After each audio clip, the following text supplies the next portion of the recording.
Bilal Koulibaly joue des minutes. Alors, il sort du banc pour les Washington Wizards, mais il est en train d'enthousiasmer absolument toute la planète basket, comme on aime dire. Il est en train de se diriger droit vers le All-Star Game d'Indianapolis. Hein. Il y va tout droit sur le Rising Star Challenge. Ouais, Rising Star, ouais. J'ai dit quoi? All-Star.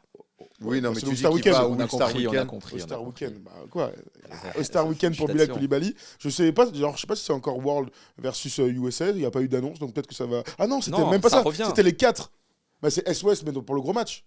Je sais pas Ah pour oui, le ok, Rising d'accord. Star. Ouais, t'as raison. Non, je dis ça, mais en fait, avant, il y avait les 4 équipes, là, 4 équipes. Vous vous souvenez, avec Et les le mecs de tournoi, G-League là. et tout, là, Ouais. tournoi. Le tournoi, là. Je sais pas encore où on en est. Bon, bref. En tout cas, Bilal Koulibaly va y aller. Et ce sera une belle perf pour lui qui a été drafté 7ème et qui est en train de. Bah, d'exploser le plafond. Raconte-moi, Arthur, ce que tu penses de ce début de saison. Franchement, hyper convaincant de Bilal. Mais en fait, c'est bizarre, tu vois. Si tu reprends son parcours, tu sais, en ce moment, il y a les stats qui sortent. Il y a un an pile, il jouait en espoir, il mettait 15 points. Là, il met la même chose en NBA et tout. Tu te dis que c'est incroyable. Mais d'un côté, il est drafté 7. Je sais pas, ça doit être le 3e français de l'histoire le plus haut drafté, au 3e, 4e, j'en sais Il a rien. égalité avec Kylian Hayes.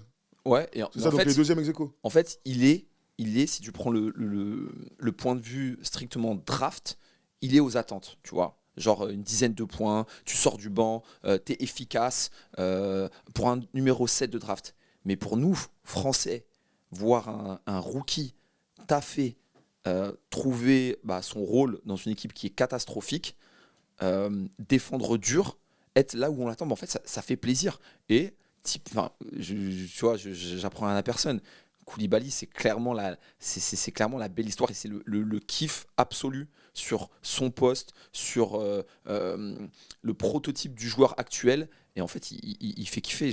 Franchement, on est là, on voit ses stats, il est là, il prend pas non plus un milliard de tirs, mais il est archi efficace. Il fait partie des meilleurs rookies défensifs avec Victor. Tu sais, il y a que de la bonne vibe. Ce gars, il apporte que de la bonne vibe. Donc moi, ce que j'attends de lui maintenant pour la suite, c'est qu'il continue de s'installer, qu'il se délite pas, peut-être avec l'équipe ou une ambiance morose qu'il pourrait y avoir côté Wizard, et surtout qu'il capitalise pour pouvoir s'installer très durablement dans cette équipe, dans la rotation et passer titulaire le plus rapidement possible. Moi, tu me dis qu'il est en train de s'installer, tout ça et tout. Moi, j'ai l'impression qu'il est déjà installé et que ça va durer au moins 15 ans. Moi, quand je le vois faire des choses, et je me mouille un peu, il a le profil parfait du gonze. Quand on voit ce qu'il fait là sur ses premiers mois de carrière, que sauf blessure évidemment, mais qui va jouer 15 ans. Moi, il a 19 ans. C'est le troisième plus jeune joueur de NBA. J'ai l'impression que déjà, il pourrait jouer partout. Dans n'importe quelle franchise ambitieuse, tu le mets, il ferait pas tâche. Il ferait son taf. Alors évidemment, je pense qu'il peut progresser, se peaufiner encore en attaque, ça va le faire. Mais pour moi, il a déjà ce profil de mec-là. Et je ne vais pas dire fluendy parce que... C'est plus que ça. Merci. Plus que J'ai ça. envie d'espérer plus pour lui parce qu'il y a un truc en plus que simplement être un fluendy. Donc voilà, mais pour moi, c'est un mec qui va jouer 15 ans dans la ligue. Et en plus, il a un truc, et je te rejoins, c'est que moi, je pense qu'être le coéquipier de Bilal, ça doit être cool. En tout cas, Kuzma va dans son sens. Ouais, Hein. il a la bonne gueule. Excuse-moi. Il a la bonne gueule. Qui mette un Tomar, qui mette un airball à mi-distance, parce que des fois, ça lui arrive, tu sais, il est là, son visage, il est impassible. Ça ne veut pas dire qu'il ressent rien, mais son visage il y a toujours un côté chaleureux chez lui. Moi, je te dis que quand je regarde les matchs des Wizards, je prends les coms des Wizards, et c'est la coqueluche qui met des tomards. Merci beaucoup et tout. C'est déjà la coqueluche de la franchise parce que je pense qu'il a une attitude parfaite. Et je te dis, c'est un mec qu'on aime bien avoir dans son équipe. Et quand je dis équipe, c'est sur le terrain et dans le vestiaire. Il est exceptionnel sur beaucoup d'aspects du jeu. D'abord, commençons par sa défense. Il est déjà un très bon défenseur de NBA. Dans les stats, en comparaison avec tous les rookies, à l'interception, on a 2 Français, 1 et 2, Victor et Bilal en 2e. Il est 9e au scoring, tu vois, donc tu sais qu'il était 7e. Il doit être dans contre, Au contre, il est à 0,8 contre par match. Attends, je viens de regarder, je vais vous dire ça. Au contre, contre, il est 5e. Bon, Victor est premier, mais Bilal est 5e. Sachant que dans sa draft, il y a quand même Chet Holmgren, super défenseur, Blake Lively qui montre des belles choses, et Ausar Thompson qui est un super défenseur aussi. C'est une très belle draft de défenseurs, avec des mecs qu'on voit tous s'installer dans les 5 majeurs, dans des super rôles défensifs et plus encore. Il me régale parce que tu as raison de parler du côté implacide et tout, qui régale et tout, mais son efficacité, moi, pour moi, elle sort de l'au-delà. On l'attendait pas du tout. Ben Alors, voilà. et puis, je sais pas si vous vous rappelez, hein, les matchs de pré-saison, des fois il galérait un petit peu avec son shoot. Tu te disais putain merde. Et Mais il tout. osait y avait même des- pas, il Il y osait avait pas. des airballs, Alors, il osait pas trop. Et il tu osait vois, pas. il y a ce truc-là d'être drafté 7. C'était nous, on est là, on est content pour lui, on était tous contents. On a crié quand on a vu qu'il a été drafté 7 par Indiana, tu vois. Mais lorsque tu arrives dans ce contexte, tu sais, il y a des attentes. T'es 7 d'une équipe pourrie, on attend beaucoup du rookie. Et le gars, il a su gérer la pression, comme il a su gérer la pression l'année dernière, Merci. en devenant titulaire en playoff et en devenant un bête de joueur. Les étés avec les équipes de France, en faisant le taf quand il y avait la tournée avec Brony. avec Brony, etc. C'est lui le meilleur joueur du match. Hein. Mais grave, c'est un gars en fait. Le gars, il répond à toutes les attentes. Mais moi, je vais surtout envie d'insister sur la saison dernière. Moi, ce que je trouve, Thomas, tu parles de son efficacité, moi j'ai envie de rajouter à ça la justesse. Alors, j'espère qu'à terme, pour que ça soit plus qu'un free and D, j'espère qu'il prendra un petit peu plus de risques dans le jeu. Mais en tout cas, aujourd'hui, je le trouve d'une justesse. Il fait peu d'erreurs de lecture. Ça lui arrive évidemment, mais je trouve que pour un rookie, il fait peu d'erreurs de lecture. Et mine de rien, faire un an avec Vincenzo Collet, tu vois, Tu gagnes du temps. tu gagnes du temps, et surtout par rapport aux ricains. Tu vois, par rapport aux Américains. Et je trouve que en plus, dans ce basket qui n'est pas simple, hein, où tes deux stars, c'est quand même deux pimpoys qui sont Kyle Kuzma et Jordan Poole. Alors, T'es dur avec Kuzma. je suis dur avec Kuzma, oui. C'est des trous noirs, en Ce tout que cas. j'allais C'est dire. des gars qui sont là pour C'est tirer. des mecs qui sont là pour tirer. Mm. C'est des mecs qui sont là pour tirer. Ils balancent. Alors, les bonsoirs. Et Kuzma fait plutôt une saison très correcte. Mais c'est quand même des mecs, pour être leur coéquipier, il faut avoir le moral. Hein. Ouais. Faut vraiment avoir le moral. Hein. Et lui, là-dedans, il arrive à trouver de la justesse, tu vois. Ce que Avdijan a eu du mal à trouver sur son année rookie, par exemple, alors qu'il n'y avait pas encore Poole. Mais tu vois, il y a d'autres rookies qui sont arrivés au Wizards et qui ont eu du mal à trouver de la justesse. Et lui, il est arrivé de l'Euroleague direct, Avdija. Lui, tu le sens, Bilal, il a tout de suite cette justesse. Il sait quand, ok, c'est votre moment, il n'y a pas de problème. Et moi, je te dis, l'année dernière, la saison qu'il fait, le run de playoff, quand ils vont gagner le match à Lasvel décisif pour aller en finale, il est extraordinaire. Mais ça, c'est des vécus, tu gagnes 6 mois. Tu gagnes 6 mois par rapport à tes concurrents différents. Ozar Thompson, et on l'adore, il est gentil, on croit en lui, mais le mec, l'année dernière, il jouait contre des gamins de 17 ans qui piétinait. L'autre, il s'est envoyé des Mais David. n'empêche qu'il est bon en NBA. Ouais, il est bon Très quand bien. même. Quel que soit ton Mais- cheminement, si t'es bon, t'es Mais bon. l'autre, il s'est envoyé David Lighty, il a joué des matchs à l'Astrobal, sous pression et tout. Ça, pour moi, c'est un vécu, c'est un vécu extraordinaire. Donc, quand tu dis que il y a des attentes de rookie, mais au vu moi, de son vécu, il répond, pour moi, il est dans la suite logique de quelque chose. Ouais, En c'est fait, clair. on est surpris. Parce Oui, qu'effectivement, là, on est en NBA, bien sûr qu'on parce est que surpris. l'année dernière, Jérémy Medjana, quand on commentait le match de Victor, il m'a envoyé un message, il me fait il a mis 30 points contre Foss en espoir. Et maintenant, aujourd'hui, on le voit mettre 17 points en NBA. Je me dis, attends, il y a un an, il recevait des textos pour me dire qu'il marquait 30 points en espoir. Maintenant, il joue en NBA, il met des tomards. Mais pour moi, en fait, il y a une suite tout à fait logique autour de Bilal. Bah, en tout cas, c'est lui qui la rend logique. Parce que C'est sur lui qui son a- évolution, Tout à fait, il y a c'est rien lui, de logique. c'est lui qui la rend Au logique. vu, on en a beaucoup parlé tout à l'heure avec Théo et tout, et des jeunes joueurs hors Victor qui arrivent en NBA, il n'y a rien de logique. C'est lui qui est en train d'écrire son espoir. Il a un truc, Ouais, Bilal. il apprend match après match. Ouais. Tu regardes ses tout premiers matchs là, de NBA. Il y avait la pré-saison où il a fait des bons trucs. Je pensais qu'il allait être Un dans le peu 5 irrégulier finalement. des fois, Avdia qui est dans le 5. Il passe sur le banc. Là. Bon, il a 26 minutes de temps de jeu. Je vous donne ses stats quand même. C'est le 26 minutes de temps de 5e, jeu. Thomas, juste pour les temps, c'est le 5e plus gros temps de jeu de l'équipe. Ouais, exactement. 26 minutes de temps de jeu.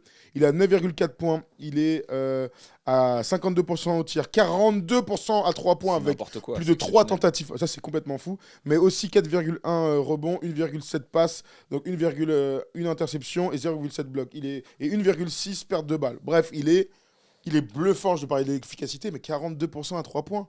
Alors oui, il est tout seul, oui, il les prend en rythme, oui, il va en rater, mais il est en train de les mettre. Donc là, c'est vrai que la marge de progression, elle est fantastique, parce que ce qu'on demande aux joueurs, c'est d'être efficace. Et puis dans un deuxième temps, c'est d'avoir plus de volume de tir, plus de volume de ballons entre les mains pour continuer à voir si tu es encore efficace. Bon, bah, pour l'instant, il régale, quoi, tout simplement. Ouais, non, Il me bluffe. c'est sûr. Et puis bah, après, qui digère un petit peu tout ça. Qu'on puisse voir un petit peu comment les défenses vont s'adapter quand tu sais que tu as un gars, si tu le laisses libre, bah, qui peut tirer à plus de 40%. Donc voilà, qui progresse. Et tout à l'heure, on disait que c'était plus qu'un 3&D. Il y a beaucoup de 3&D.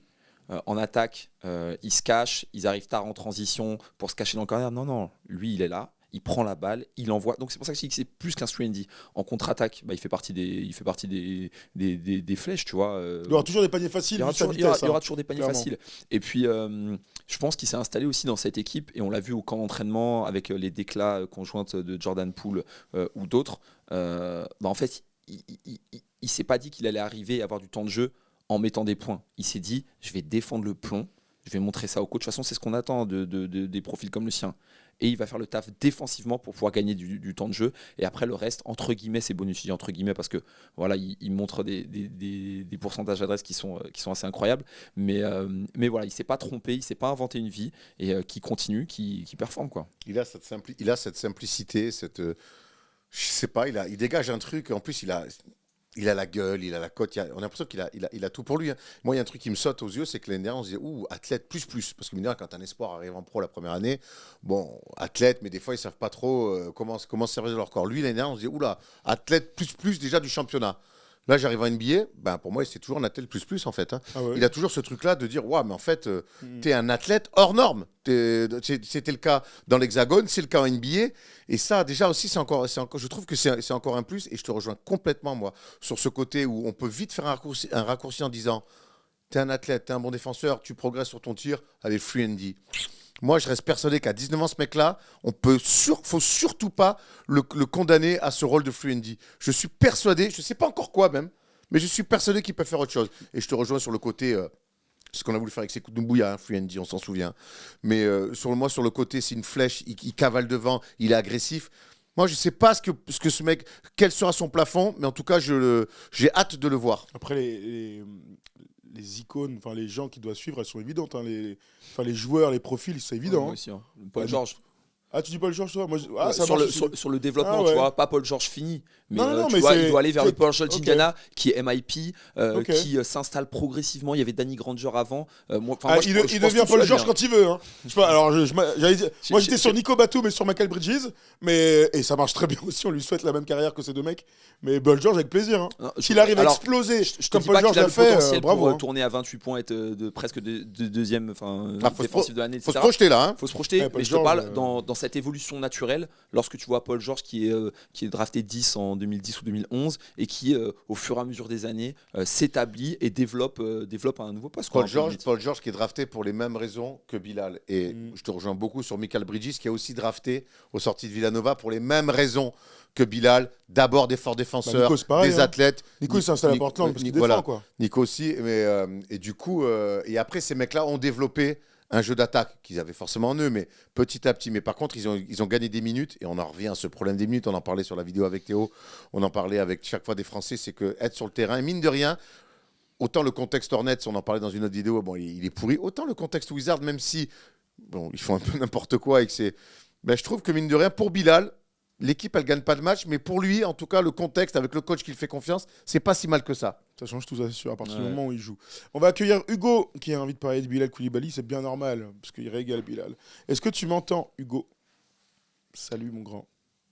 Oui, bonjour, je vous entends. Super, bon micro, bonne voix, bravo. Ça va? Ah oui, ça va super. On a investi dans le micro, donc je suis plutôt content que ça marche, quoi. Bon, attends, qu'est-ce qui se passe? Tu streams? Tu nous fais de la concurrence, c'est ça? Alors non, pas de concurrence, comme vous. Pas de souci à avoir là-dessus, mais non, c'est juste que j'aime avoir un bon setup, quoi. Donc c'est bien ce que je te dis, ça c'est la concurrence. Ok, Squeezie. N'importe quoi. Bon, Hugo, on a été dithyrambique sur Bilal. J'imagine que toi aussi, tu vas dans le même sens. Ah oui, non, mais moi, de toute façon, il rentre dans le moule de mes joueurs préférés. Moi, je suis un grand fan de Nico Batum. Et là, on a un espèce de Nico Batum 2.0 qui a la niaque et qui n'hésite pas à prendre des shoots quand il faut. De toute façon, vous l'avez dit ce que je pensais. Moi, je vois en lui Michael Bridges. C'est l'exemple le plus récent qu'il y a. Mais vraiment, je trouve qu'il arrive avec les mêmes qualités. Et encore, il shoot mieux que Michael Bridges à son arrivée en NBA, je trouve. Et défenseur déjà élite, pour moi, en NBA, il n'y a pas photo. Il pourrait défendre des 4 limite s'il s'épaissit un peu. C'est incroyable, je trouve, sa défense. Et puis, il faut juste qu'il progresse au shoot et au handle. Et puis derrière, il peut finir franchise player. Hein. Peut-être pas d'une équipe qui va gagner. Ah ouais, coquin. Ah ouais, il est ambitieux, celui-ci, dis donc.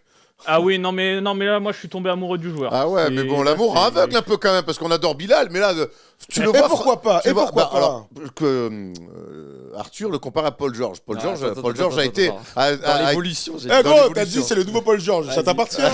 J'assume. Et Michael Bridges, il est franchise player au Nets, et Paul George, il a été franchise player aux Pacers, il est à moitié, kind of, aux Clippers aussi. Bon, après, Ouais, moi, non, mais voilà. je trouve que là, faut voir très très loin. Ouais, mais ça arrive, hein, des mecs à 9-10 points par Et match. Kawhi, on parle aussi. Kawhi, quand il est drafté, personne s'attend à ce que ça soit un Mais franchise player. il arrive avec le même type de profil. Il hein. arrive avec le même type de Des profil. postes Et 3. même Jimmy Butler, au début, il est là, Bah ouais, t'as raison. défenseur exclusif. Le gars, à la fin, il met des 50 points en playoff. Et il envoie 2 fois son équipe en finale. Ah oui. On nous parle de Kawhi Leonard, Jimmy Butler. On me dit, n'oubliez pas Yanis d'où il vient sur sa première saison. Grave. Attends, j'ai vu un autre joueur aussi. Ouais, mais Yanis, c'est encore différent parce que là, on est vraiment sur un profil unique, Ouais, Yanis. bien Donc, sûr. Bien sûr, bien c'est sûr. vraiment très à part, je trouve, Bien Yanis. sûr. Que vraiment, ouais, le moule Paul George, Michael Bridges et même Kawhi Leonard, c'est dans l'évolution de Bilal pour moi. Michael Bridges, il a explosé, personne ne l'a vu venir parce qu'il était encore, allez, avec des grosses guillemets, role player aux Suns, Oh, clairement. troisième option. Et d'un coup, il est trade au Nets, où tout le monde parle que des Suns avec Kevin Durant. Et bah derrière, il y a Michael Bridges qui commence à nous claquer des 30 points à tout va. Et franchement, Bilal, moi, le seul truc qui pourrait me dire que Bilal, ça peut un peu foirer ou pas avoir l'évolution que ça pourrait avoir, bah, c'est qu'il est tombé dans une franchise absolument dégueulasse. Mais C'est- ça lui sert d'un côté parce que tu On vois, verra dans le temps. ça, on non, le c'est un peu laisse tôt pour jouer, le on le dire. laisse se développer. Il a un peu plus le droit à l'erreur que dans une autre franchise. Aussi, c'est important ça pour les C'est jeunes important, on s'en rend de pas jouer compte. des minutes et de les laisser se tromper. Ah ouais. Parce qu'honnêtement, et nous on l'a connu sur un National 1 aussi, tu rentres mon gars, tu Ouais, mais. rates une passe, tu vas t'asseoir gros, t'as rien appris gros, t'as Ah. fait 800 bornes en quart et t'as rien appris. Moi, mon souci avec votre théorie là, c'est bien parce qu'on dit ça à l'heure actuelle. Moi, je suis pas trop d'accord. Hein. Tous les mecs qu'on vient de citer, ils étaient dans des équipes où ils ne jouaient pas beaucoup, mais c'est des équipes qui gagnaient. On a dit Jimmy Butler aux Bulls, Paul George, Indiana. On a dit Nico Batum à Portland, Giannis- Michael Bridges. Yanis au au Bucks, Suns, il gagne, commence il truc. gagne mes couilles hein. Oui, mais Yanis, on vient de dire qu'on l'a enlevé. Ah pardon. Là, tous les mecs qu'on vient de citer, il y a quelqu'un qui parlait de Jalen Brown aussi. Intéressant. Mhm. Poste 3 comme ça, 2-3, athlétique, défenseur dans un premier temps, qui développe. C'est que dans des projets. Alors, les Suns ont commencé 1 an ou 2 plus tard pour Michael Bridges, mais il n'empêche que c'est des mecs qui rapidement ont gagné des matchs. Donc, c'est bien si Bilal joue et perd des matchs. Si ça dure 4 ans, ce sera pas top. Vous voyez, il y a quand même ce Bah, truc-là. après, là, on parle d'un point de vue carrière. Bah ouais, mais. L'idée, c'est qu'il puisse avoir des standards pour que ça devienne un joueur référencé, qui signe des gros contrats, c'est tout ce qu'on lui souhaite, et Ça, qui c'est après clair. il puisse y arriver. Tu vois, regarde, on va prendre un exemple un petit peu différent. Iman Shumpert, au début, Tu m'as fait peur. il arrive à New York, il fait des bonnes stats, il fait des. J'ai pas capté. Bah oui. C'est bon, j'arrête. Iman Shumpert. Non, mais il finit par gagner Danse avec les stars. il va te faire. Exactement. Mais il gagne un titre aussi. Il gagne un titre. Non. Et tu vois, donc au début on est là, il y a des grosses attentes, lorsqu'il fait ses premières bonnes saisons, et à la fin en fait il se mue en role player parce qu'on lui a donné l'opportunité d'avoir du temps de jeu peut-être dans une équipe pétée, et à la fin il arrive à trouver un rôle de role player. Alors, c'est Une équipe l'inverse, qui là, gagne tu un nous dis, titre. du coup. Putain les Un gars, peu. alors entre Jimmy Butler et Iman Shumpert, il y a quand même un Non, sacré éventail hein. moi je parle des contextes, Oui, mais des je joueurs qui comprends, arrivent à je bien comprends. jouer dans les différents contextes, parce que je parlais des équipes qui gagnaient. Après tu vois, il y a des gars comme Jefferson hein. Lequel Richard. Qui est troisième meilleur marqueur de son équipe qui va en finale. Ouais, quoi, c'est quand il est incroyable. honnête, c'est tout. Tu Bah vois, c'est ouais, aussi, gros. y a pas de honte à avoir la carrière de Richard Jefferson. Ah bah ouais, hein. je te confirme, t'es Ah ouf, non. qui a cherché un titre aussi à la fin. Bah, j'espère. Il est All-Star, Richard Jefferson. Bah, oui, oui. Il doit être une fois le star. Ouais, il Ah, doit être une fois, ouais. mmh, Avec les Nets, à Une ou vérifier. deux, je pense. je mais regarde. Et il a moyen. ses initiales tatouées sur le bras aussi. Ouais, ça c'est un truc. Bon, Fais dire un écoute, truc, Hugo. Ouais, non, moi, ce que aussi j'aimais. Alors, avec 0 fois Bilal, All-Star, parce c'est moi qui me que- semblait. Pardon, excuse-moi, 0 fois All-Star. C'est pas en de fait match. c'est comme vous en avez parlé, l'intégration qu'il a déjà dans le vestiaire, parce que je sais pas si vous aviez vu notamment, alors c'est un joueur fin de fond de rotation, Anthony Gill, qui avait raconté que Oui, qu'en sur le préhension de la mic-up. draft il parlait avec sa femme et il avait dit si on draft ce mec on est les rois du pétrole en gros, et quand il a vu que les Wizards avaient drafté Bilal Coulibaly, bah il s'est marré, il était mort de rire, il était aux anges. Ça veut dire que même avant la draft il y avait des gars des Wizards qui étaient en mode ce mec là il nous le faut. Donc, en ça, je me dis peut-être que les Wizards ils ont vraiment un projet à long terme, Bilal Coulibaly, en mode vas-y. Ouais, On te après, met dans- attention, une moi fois je que me tu- méfie toujours de Non, ce mais une truc-là. fois que tu l'as dans les mains, évidemment que tu as un Voilà. projet à long terme avec Bilal, de toute façon. Ça, c'est sûr. Maintenant, moi, je crois aussi beaucoup à la culture de la gagne. Moi, je crois qu'enchaîner les défaites, c'est quand même un drôle Ah oui, d'apprentissage. non. Moi, les délires des championnats e-sport pro à Pro B, là où il n'y a pas de descente, il n'y a pas de truc et tout, et tu perds et ça compte. C'est pas grave, on apprend. Comme l'ITSEM par N1, moi, je crois pas du tout en ça. Et je crois que plus que jamais, avec la concurrence qu'il y a en NBA, c'est bien ce qui se fait. Mais par contre, être dans des projets où tu ne gagnes pas, faut pas que ça dure. Ça, pour moi, c'est la réalité. Je suis entièrement d'accord, mais c'est pour ça que j'espère que les Wizards vont tout faire péter à un moment donné et qu'ils vont Mais tout ils l'ont fait il y a- reconstruire ils l'ont autour fait il y a un an de et demi. Bilal. Mais ils l'ont fait il y a 1 an et demi. Tout péter. Pour reconstruire, tu peux pas tout péter tous les 2 ans. Hein. Ouais, mais Non, mais changement de au bout d'un GM. moment, là. En fait, là, il y a un changer nouveau déjà. GM. Mais ils Et ont- il oui, voilà. commence à essayer de mettre ses pièces en place. Donc c'est en ça que je me dis, ça se trouve, en fait, le GM, il a Jordan Poole. Peut-être que bon, là, il voit que ça marchera pas, mais c'est peut-être pas le projet à long terme. Et c'est aussi pour ça, je me dis, si Bilal est dans le second 5, c'est peut-être pour pas que trop qu'il se retrouve sur le terrain avec Jordan Poole et Kuzma qui lui sucent tous les ballons. Et que du coup, il Bah, il est avec ait eux, un peu plus il joue- plus la place de ses. Il joue 26 minutes par match. de Là, son au mois de décembre, il est très très bien. Ses stats sont en haut, Il ses est- temps de jeu sont en bas. Et il Sont en haut. progresse match après match, donc attention en plus proche, 2024. il est plus proche des 30 minutes Ouais. qu'autre chose. Forcément, il les croise, hein, Jordan Poole et Et Kuzma. il les croise, on est d'accord. Mais je pense qu'il a quand même des minutes où il doit y avoir du Tyus Jones avec lui ou des Daniel Gafford. Et c'est plus lui qui devient un peu l'arme numéro 1 ou numéro 2. Non, ça, je sais pas quel match t'as vu, mais j'ai pas vu une Alors, séquence de la saison où Bilal, il est option numéro 1. Hein. Je sais pas, regarde je l'ai pas pas- entièrement les matchs des Wizards, je dois avouer, mais Non, je, franchement, je m'attache là, plutôt à là-dessus, Bilal. Hugo, je pense moi, c'est des Non, séquences, non, en tout non, cas, non. que je n'ai pas encore vues. Hein. Non, non, Même même quand avec tu mets 20 points, c'est Ouais, des même bouts quand de tu mets 20 chaîne. points, c'est Tout le du monde est bout de content chaîne, pour lui. c'est de la Ouais, contre-attaque ouais, et tout. Il est pas encore à Ok, non, à mais- monter la balle, à jouer des pics Je- et tout. Point trop d'infos, je- hein, un peu de patience, ça viendra, on lui souhaite. Là, pour l'instant, il en Ah, est pas j'espère, là. hein. Pour l'instant, il en est pas Mais là. je pensais qu'il y avait déjà, vu les hauts scoring qu'il mettait, je pensais qu'il y avait quand même des courtes séquences à la rigueur où il Non, était. Non, il y non, avait il des trouve choses de pour la lui. C'est dresse, du bout de chaîne, ouais. opportuniste, du jeu sans ballon, très bien. Open court, Il faut les mettre, hein, mais non. Ouais, quand même. Mais là, en tout cas, il a mis 20 points. Il a mis 20 points dans un match NBA. Donc, à voir quel sera son record sur sa saison rookie. Hein. Il y a des mecs qui ont attendu 3 saisons pour mettre 20 points. Il y a des mecs qui l'ont toujours pas mis. Hein. Et t'as Moi, par exemple, Ouais, enfin, mais toi, t'as jamais joué à NBA. à qu'est-ce que t'en sais et t'as Lofton qui a mis 42 en 10 matchs. Et qui cut. Et qui est cut. Et qui cut, Lofton Junior. Mm. Bon, Bilal Koulibaly se régale. On verra si son statut change ou s'il fait toute la saison en tant que remplaçant. Pour vous, on l'envoie au Rising Star Clairement, Challenge. évidemment. Clairement, sans aucun Avec les Tu sais, stats en plus, qu'on a ah oui. dit, là. Je pense que c'est les visages sur lesquels la NBA va vouloir, dans toujours sa volonté de mondialisation, c'est des visages sur lesquels la NBA va vouloir capitaliser. Il est ultra C'est des spectaculaire bonnes et gueules, tout, bah c'est oui. des bonnes gueules, il est spectaculaire. Moi, j'ai vu son mic-up là pendant qu'il est à l'entraînement et tout. Bilal, au bout d'un moment, c'est des mecs qui sont touchés par les cieux, on leur a tout donné, bah, tant mieux qu'ils prennent tout. En tout cas, les Wizards, eux, ils ne sont pas trompés dès le début. Hein. Ils l'ont mis en avant à fond. Hein. Ils ont raison. Et ça va pas s'arrêter. Merci Hugo de nous avoir appelé. Si je peux juste Bien rajouter sûr. un dernier mot. Voilà, c'est juste pour vous remercier parce que je vous suis depuis le Hoopcast. Donc ça fait Bravo. très longtemps. Et donc voilà, c'est juste vous remercier pour toutes les émissions et puis pour tous les bons moments passés basket avec vous. Voilà. Eh ben, merci Merci, Hugo, ça Hugo. fait plaisir en ces périodes chaleureuses de Noël. Ouais, merci. Exactement. Merci, tu nous rappelles quand tu veux, mon gars. Merci beaucoup. Au Salut revoir. Hugo. Bon voilà, comme ça se clôt cette belle vidéo sur Bilal Koulibaly. On verra quand les annonces seront faites fin janvier là, pour le All-Star Weekend. Et puis on espère avoir deux Frenchies dans la même équipe d'abord. Et on pense aussi au JO 2024. hein. Évidemment. Oh, le front de courte avec Victor et Gershon. Bon courage. Grave. Le vivier du basket français avec Zachary qui arrive, Alexis parlé de Gershon Melvin. Front de courte, Front de j'ai dit, courte. Erwan. Ah, d'accord, Gershon poste 4 titulaire. Bah, c'est ce qu'on appelle un front de C'est courte. c'est ce qu'on lui souhaite. Ouais. Pourquoi ils peuvent pas jouer tous les trois à l'avenir, Gershon, Victor et Bilal. Si, mais je comprends pas pourquoi tu parlais du front de courte là. Parce Bref. qu'il voulait intégrer Victor, je pense. Oui, d'accord, mais Bilal, on peut jamais parler de Bilal. Frère, il est sérieux lui en fait. Mais c'est ce que je viens de dire, frère. Je viens de dire front de courte avec Victor, Bilal et Gershon, ça m'excite. Non, c'est pas toi? Ah, t'as dit Bilal, j'ai pas entendu. Ah ouais, vache. Allez, Bel merci à échange. tous. Bel échange. On vous embrasse. On parlera de NBA lundi, je sais pas quand. Bisous. Jeudi. Attends, y a pas un mec au quiz? Mais frère, calme-toi. Mais oh, gros, réveille-toi, gros. Là, c'est une fin de vidéo, frère. Là, on enchaîne. Oh, C'est gros. Ah, gros, mec gros, gonflé. Il est Mec mauvais, le gonflé. grand, là.